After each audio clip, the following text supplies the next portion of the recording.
आशा थिला पुओ पाठ पढ़ी रोजगार करी घर चलाइब किंतु सबु बापा माँ भाग्य रे ताहा न थाए।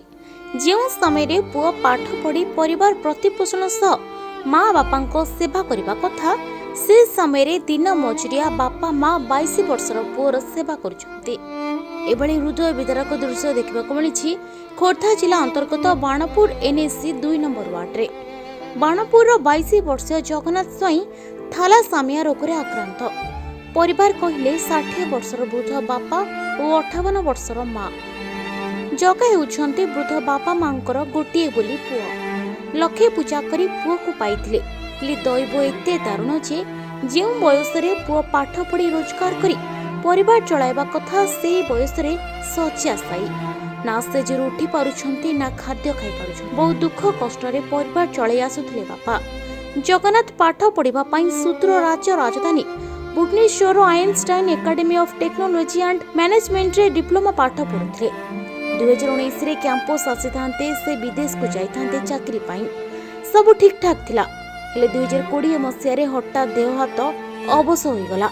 କଟକ ବଡ଼ ମେଡିକାଲରେ ରକ୍ତ ପରୀକ୍ଷା ପରେ ଜଣା ପଡ଼ିଲା ଜଗନ୍ନାଥଙ୍କ ହିମୋଗ୍ଲୋବିନ୍ କମି ଯାଇଛି। ସେ ଥାଲାସେମିଆ ରୋଗରେ ଆକ୍ରାନ୍ତ ଅଛନ୍ତି। ସବୁବେଳେ ଆମେ ମିଶିକି ଖାଉ, କେବେ ବି ଅଲଗା ଖାଉନୁ। ଆମେ ଏବେ 4 ମାସ ହେଲା ମୁଁ ଏକୁଟିଆ ଖାଉଛି, ବାବା ଏକୁଟିଆ ଖାଉଛନ୍ତି।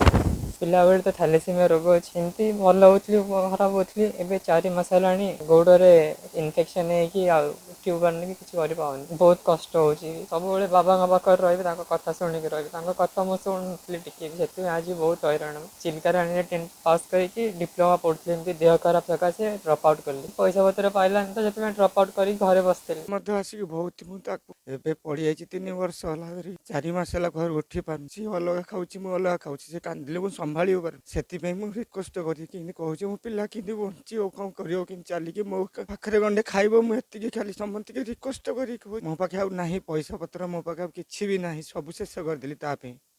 ମୂଲ୍ୟ ଆଣିଲେ ମଧ୍ୟ ତା ମେଡ଼ିସିନ କି ପାଉନି, ନା ମୁଁ ଖାଇବାକୁ ପାଉନି, ନା ତା ଭଲ ମନ୍ଦକୁ ବି ପାଉନି। ମୁଁ ଘରେ ମୂଲିଆ ଲୋକ, ମୂଲିଆ କାମ କରେ, ମିସ୍ତ୍ରୀ କତିରେ ଯାଏ, କାମ ଦାମ କରେ। ଆଉ ଏମିତି ଚଳେ ଏମିତି ପରିବାରକୁ। ଯୋଡ଼େ ଝିଅ ତାଙ୍କୁ ବି ବାହାଲି ପଠେଇଲି, ପର ଘରକୁ ବି ପଠେଇଲି। ଆଉ ଏ ପୁଅ ଏମିତି ପଡ଼ିଛି ବେମାରରେ, ତା ପାଇଁ ଆଉ କିଛି ମୋର ଆଉ ବାଟ ନାହିଁ। ଦେଖେଇଲି, ଏମ୍ସରେ ଦେଖେଇଲି ବି ହେଇପାରିଲାନି, କଟକରେ ଦେଖେଇଲି ବି ହେଇପାରିଲାନି, କିଛି ନାହିଁ। ସମରେ ଦେଖାଉଥିଲି, ସମରେ ଆଉ ନେବାକୁ ମୋ ପାଖେ ଆଉ ପଇସା ପତ୍ର ବି ନାହିଁ। ଆଉ କ'ଣ କରିବି? ପ୍ରାଇଭେଟ୍କି ନେଲା ମାତ୍ରେ ତ ପଇସା ଦରକାର। ଆଉ କ'ଣ କରିବି? ସେ ଘରେ ଆଣିକି ଖଟରେ ପକେଇଛି। ଯାହା ହେବ ସେ ଭଗବାନଙ୍କୁ ମୁଁ ମୁଣ୍ଡିଆ ମାରୁଛି, ସେ ସରକାରକୁ, ଭାଇମାନଙ୍କୁ ସମସ୍ତଙ୍କୁ ମୁଣ୍ଡିଆ ମାରୁଛି। ସେ ଯାହା କରିବେ, ମୋର ଆଉ କିଛି ବାଟ ନାହିଁ। ସମସ୍ତେ ଚାହିଁଲେ ମୋ ପିଲାକୁ ଟିକେ ବଞ୍ଚେଇ ପାରିବି, ନହେଲେ ମୁଁ ଆଉ କିଛି କରିପାରିବି। ଡକ୍ଟର କହନ୍ତି ଯେ ପ୍ରାଇଭେଟ୍କି ନେବାକୁ, ମୋ ପାଖେ କାହିଁ ପଇସା, ମୁଁ ପ୍ରାଇଭେଟ୍କି ନେବି? ସରକାରୀରେ କେହି ହେଲେ କିଛି କରିଦେଉନାହାନ୍ତି। ତାକୁ ଧରିକି ବୁଲିଲି, ବହୁତ ଆଡ଼େ ବୁଲିଲି, ଗାଳି ମନ୍ଦ ଶୁଣିଲି, ସମସ୍ତଙ୍କଠୁ ଶୁଣିଲି। ପଇସା ତ ନାହିଁ, ହାନି ଲାଭ, ପ୍ରାଇଭେଟ୍କି ନେବାକୁ କ'ଣ କରିବି? ଆଉ ସେଇଠୁ ଆଣିକି ଘରେ ପକେଇ ଦେଇଛି। ପିଲାଦିନୁ ବ୍ଲଡ଼ ଦିଆହେଉଛି, ଆଉ ଏମିତି ମାସ ମାସ ଦିଆହେଉଥାଏ। ତାଙ୍କ ବାପା ଏମିତି କାମ କରି ଆଣିକି ତାକୁ କେଉଁଥିରେ କିଛି ଅଭାବ କରିନଥିଲେ। ଏବେ ଏମିତି 3 ବର୍ଷ ହେଲା ପଡ଼ିଯାଇଛି। 3 ବର୍ଷରେ 6 ମାସକୁ 4 ମାସକୁ 2 ମାସକୁ କିନ୍ତୁ ହେଇକିରି ଆମେ ନେଇକି ଭଲ କରି ଆଣୁଥାଉ।